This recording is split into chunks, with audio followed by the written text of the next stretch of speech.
Welcome back to Charged Alpha. I'm Hudson Thomas, joined as always by my co-host Lana Chen. In this segment, we're zooming out from the quarterly noise for a full company chapter. That's right, Hudson. Before we dig into the latest earnings, let's make sure we actually understand this business, what it does, how it makes money, and what makes it competitively distinct. Builders FirstSource is the largest supplier of structural building products and services in the United States. It serves professional home builders and contractors with everything from framing lumber to windows to prefabricated roof trusses and wall panels. The company traces its roots to 1998 as ProBuild. The 2015 Builders FirstSource merger and the 2021 BMC Stock Holdings merger created the dominant national platform serving the home builder supply chain at scale. Revenue divides roughly equally between value-add and commodity products. Value-add includes manufactured components like prefabricated frames, trusses, and engineered wood. Commodity includes standard lumber, windows, doors, and millwork purchased and resold. The strategic priority is growing the value-add mix. Manufactured components carry higher margins and create deeper integration. When a builder relies on Builders FirstSource prefab panels, the relationship is about operational efficiency, not just price. Gross margins run around 33% and operating margins near 12% at normal housing levels, both meaningfully above a pure commodity lumber distributor, reflecting the value-add component's margin contribution. The BMC merger created over 550 locations across 40-plus states, serving over 90 of the top 100 U.S. home builders. That geographic density creates supply chain reliability impossible for smaller distributors to match. CEO Dave Rush took over in 2024, succeeding predecessor Peter Jackson. Rush came up through the operating side and is focused on execution, value-add mix improvement, and managing the business through the housing cycle. Builders FirstSource owns Paradigm, proprietary estimating software used by home builders to plan framing and structural systems. Once integrated, Paradigm connects naturally to product orders from Builders FirstSource, creating significant switching costs. The business is directly correlated to U.S. housing starts. When rates rise and starts fall, product demand declines proportionately. When construction recovers, volumes rebound. This cyclicality is the primary risk variable for investors. The competitive set includes SRS Distribution, ABC Supply, US LBM, and Beacon Roofing, most private. Builders FirstSource benefits from being the only scaled publicly traded pure play in professional residential building materials distribution. Builders FirstSource does not pay a dividend. Share repurchases are the primary capital return mechanism, with the company buying back stock, particularly when the housing market compresses the share value below management's intrinsic estimates. Tariffs on Canadian lumber represent an ongoing risk factor.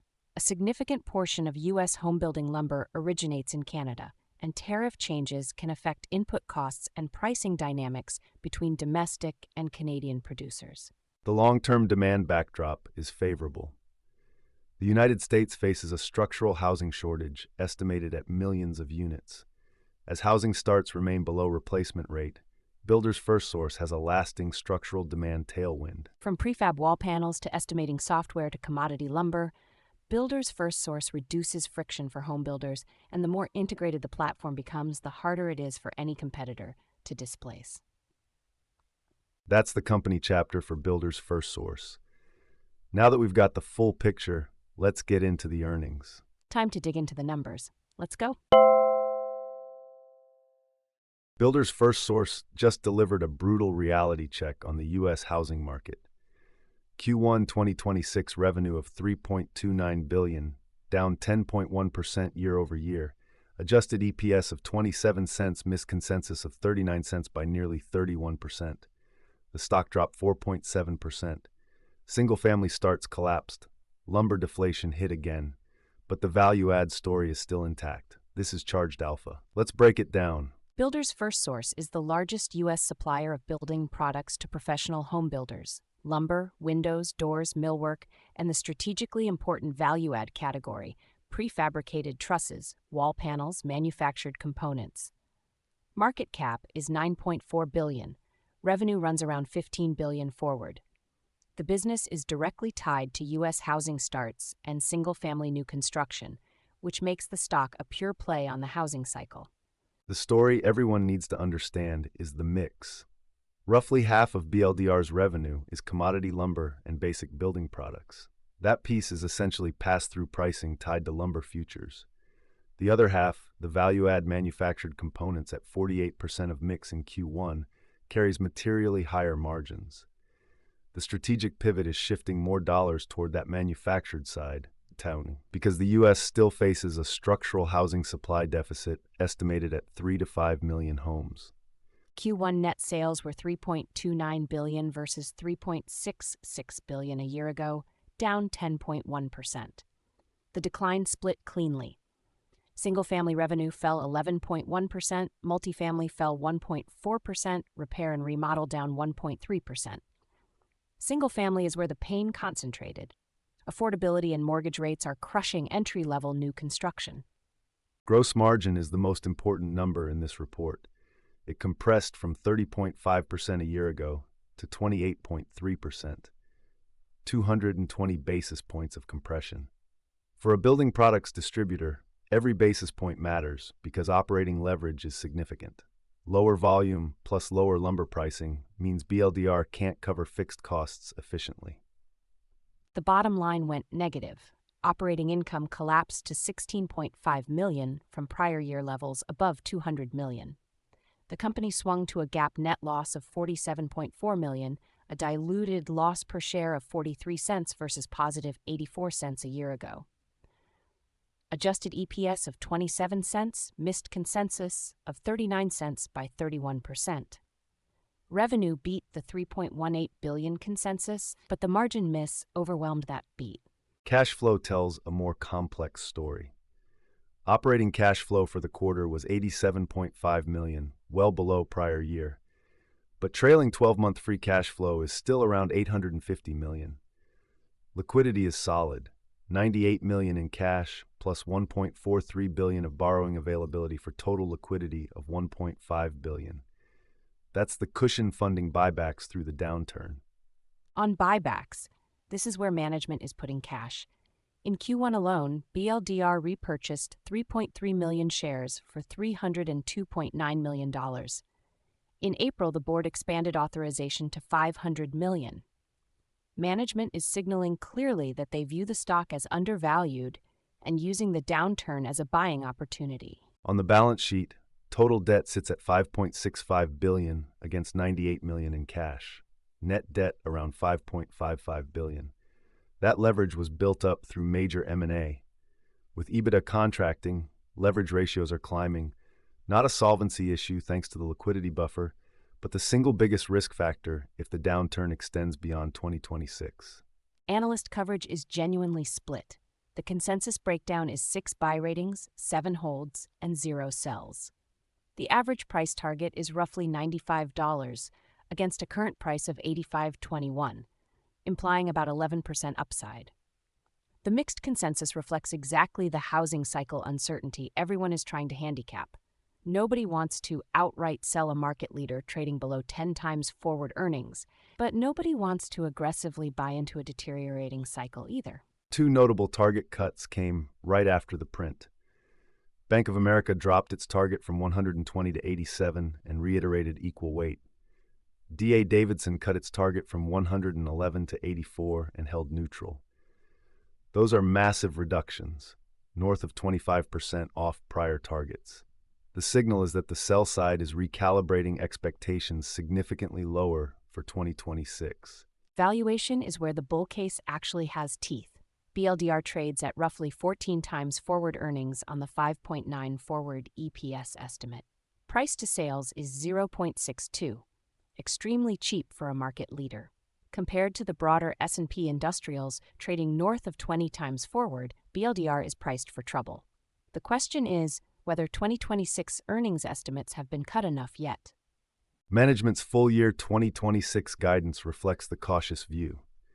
Sales guidance is $14.6 to $15.6 billion. Gross margin guidance is 27.5 to 29%. Meaning Q1's 28.3 came in roughly mid-range. The implied second-half exit run rate isn't dramatically better than Q1. Analysts modeling stronger second-half housing recoveries are now forced to mark those numbers down. Beta of 1.64 is the other key statistic. That high beta means BLDR moves about 60% more than the broader market in either direction.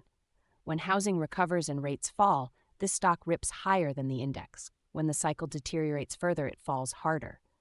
So position sizing matters. This is not a low volatility holding for a defensive portfolio. The bull case rests on three pillars. First, the U.S. housing supply deficit is real and structural, 3 to 5 million homes short of what demographics demand. Eventually, that demand has to be built, and BLDR is the largest supplier to homebuilders. The cycle bottoms, BLDR benefits disproportionately. Second, the value-add manufactured products mix at 48% is the strategic margin lever. Prefabricated trusses, wall panels, and millwork command higher margins than commodity lumber and reduce labor costs for home builders facing a chronic shortage of skilled trades. As that mix grows toward 50 and beyond, blended margins should structurally improve, even at flat volumes. Third, the buyback engine compounds. $500 million in current authorization at sub-$90 share prices retires meaningful share count. Combined with cyclically depressed earnings, when the cycle turns, EPS recovers on a smaller share base. That's the playbook BLDR has executed for years, and management is pressing it hard right now into the downturn. The bear case is straightforward and currently winning. Mortgage rates remain stubbornly high. Single-family housing starts in BLDR's geographies are now expected to decline in the low single digits for full year 2026. Affordability is the worst it has been in decades. There's no immediate catalyst to break that. The Fed is patient and rates are sticky. BLDR's revenue line cannot grow against that backdrop. Lumber price deflation is the second drag. Roughly half of BLDR's revenue is essentially commodity pass-through. When lumber prices fall, BLDR's revenue falls dollar for dollar even at flat volume. Lumber futures spent 2025 and early 2026 well below post-pandemic peaks. That's a structural headwind on the top line until lumber stabilizes. Margin compression is the third concern.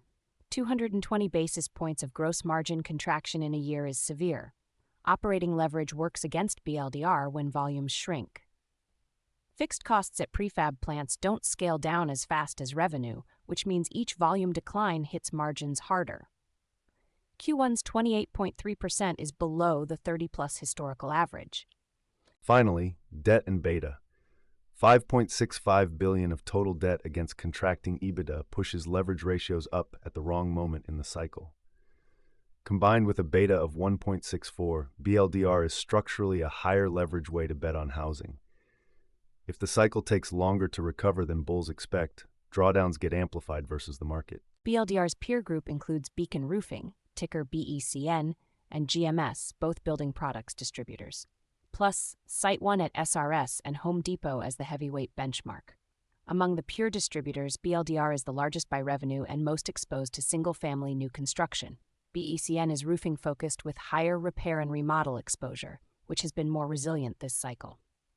GMS, focused on wallboard and ceilings, skews more to commercial and multifamily. Multifamily has held up better than single-family in 2026, so GMS has a relatively better revenue trajectory this year.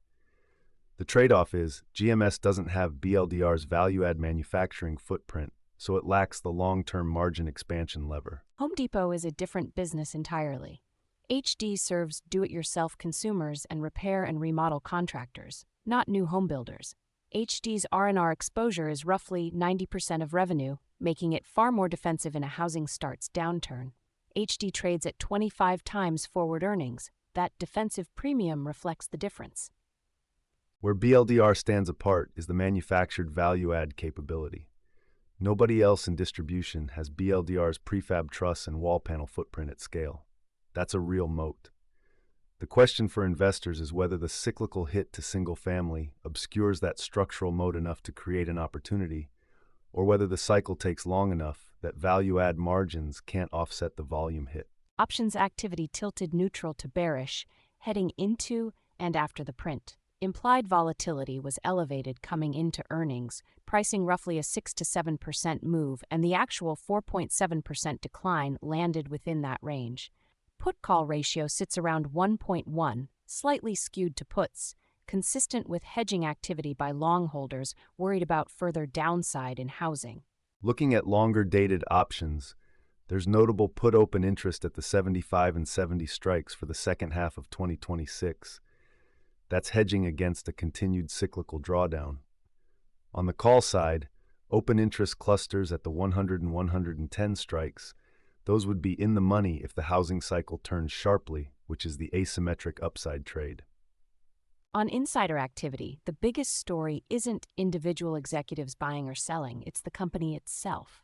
BLDR repurchased 3.3 million shares for $302.9 million in Q1 alone. The board then expanded authorization to $500 million in April 2026. That is an aggressive capital allocation signal in the middle of a housing downturn. Institutional ownership runs above 90% of float. Major holders are index funds, Vanguard, BlackRock, State Street, plus active value managers viewing BLDR as a cyclical recovery play.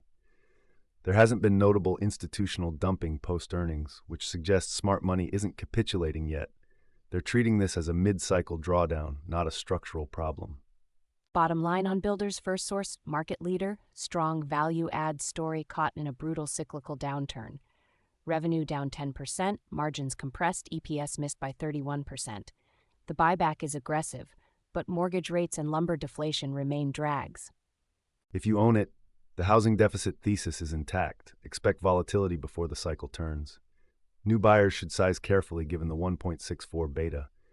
Charged Alpha rates this a watchlist hold, cheap valuation, no near-term catalyst. Wait for housing to bottom before adding. Financial data and charts sourced from Financial Modeling Prep. Charged Alpha is for informational and educational purposes only. This is not investment advice. Always do your own research before making investment decisions. Thanks for listening to Charged Alpha. Subscribe and leave a review if this was useful. New episodes every earnings season. See you on the next one. Ooh-wee-doo! That ticker tape starts dancing fast. A bull market thrill that's built to last. Dividends are ringing up the swing. Listen to that sweet ka-ching. It's a Wall Street swing. That fast-paced rhythm makes you sing. Yeah, the Wall Street swing.